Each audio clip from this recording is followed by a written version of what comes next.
Hello student, स्वागत है आप सबका हमारे यूट्यूब चैनल द लर्निंग कर बाय जीएम सर में। और चूंकि 22 फरवरी से आपके पेपर हैं, इसलिए मैं केमिस्ट्री के सारे क्वेश्चंस जो भी आने वाले हैं आपके एग्ज़ाम में उसको सॉल्व कराने की कोशिश कर रहा हूँ। और इसीलिए मैं यहाँ पर आपके क्लास 12th के केमिस्ट्री के पहले चैप्टर के कुछ न्यूमेरिकल्स मैंने लिखे हैं बोर्ड पे, ताकि टाइम ना वेस्ट हो।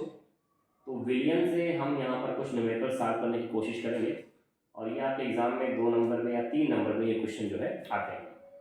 तो पहला क्वेश्चन लिखा हुआ है दोस्तों, 5.85% W/V NaCl विलियन की मोलरता ज्ञात कीजिए। तो देखिए, सबसे पहले मोलरता क्या होता है। मोलरता का मतलब होता है,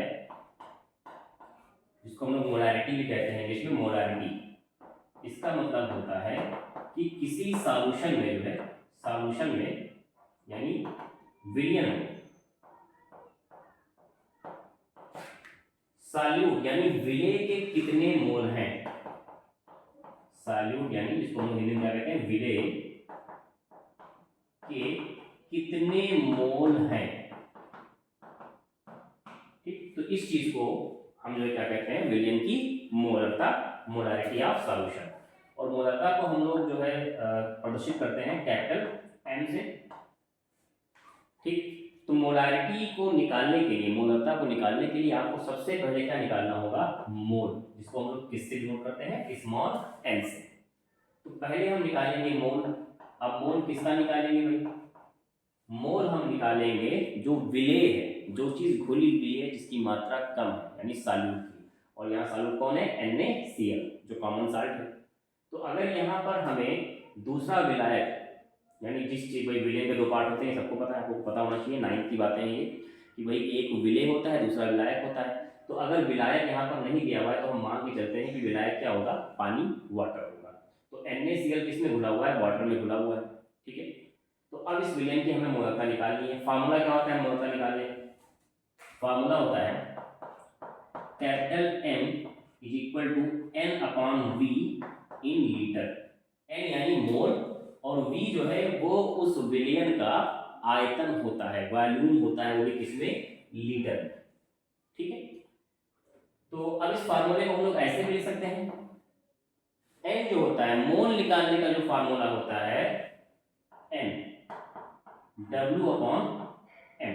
W होता है जो मास दिया गया है, जो द्रव्यमान दिया गया है, तो वहां पे आपको द्रव्यमान दे भी सकता है, उसके अलावा परसेंटेज में भी दे सकता है। यहाँ देखिएगा परसेंटेज में दिया हुआ है 5.85%, तो परसेंट में भी दे सकता है, और यहाँ पर से ग्राम भी लिख सकता था। तो वो होता है W, दिया गया द्रव्यमान।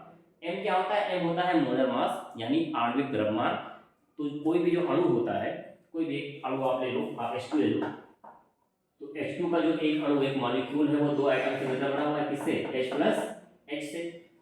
तो यहाँ पर दोनों एटम का एटॉमिक मास, परमाणु भार अगर हम आपस में जोड़ लें तो हमको क्या मिल जाएगा, स्मॉल m, आणविक भार या मोलर मास जिसको हम कहते हैं। ठीक है, तो एक H का एक 1 होता है, और इसका भी 1 होगा, तो दोनों मिलाकर कितने हो जाएंगे, 2 हो जाएंगे।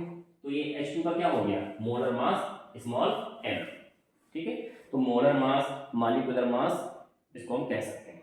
ठीक है, तो अब n का जो वैल्यू हम लिख सकते हैं इस तरह से, n की जगह W/M रख सकते हैं ऐसे।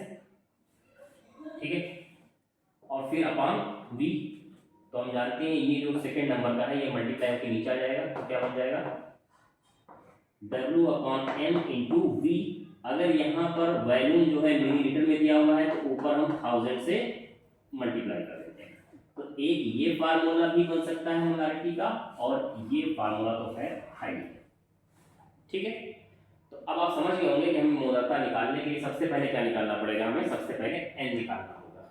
ओके, तो N कैसे निकालेंगे भाई, W दिया हुआ है किसमें, परसेंटेज में। परसेंटेज का मतलब 100 में से दिया हुआ है। ठीक है, तो 100 में से कितना परसेंट, तो कितना हो गया 5.85 ग्राम। तो ये हो गया 5.85 W। M कितना होगा, M निकालने के लिए सोडियम का एटॉमिक मास और क्लोरीन का एटॉमिक मास, चूंकि 2 एटम्स मिलकर बना है NaCl, तो सोडियम का होता है 23, इसका 23 होता है, और क्लोरीन का होता है 35.5। तो दोनों का ऐड करो कितना हो जाएगा, 58.5। ठीक, आगे क्या दिया हुआ है, इनटू V, तो V दिया हुआ है, V कितना होगा भाई, हमने देखा यहाँ पे कि हमने 100 के कॉन्टेक्स्ट में निकाला है, वॉल्यूम जो है वो 100 माना हमने क्योंकि परसेंटेज में दिया हुआ था।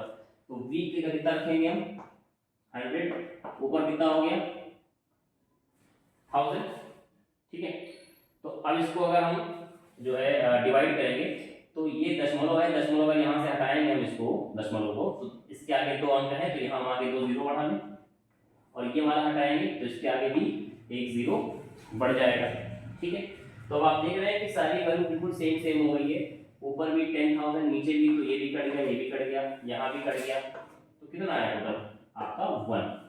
तो इसको हम लिखेंगे 1 मोल पर लीटर, यानी इस क्वेश्चन का जो आंसर आया है, जो इस विलियम की मोलरता निकली वो कितनी निकली है 1 मोल पर लीटर, ठीक। तो ये हो गया पहला क्वेश्चन।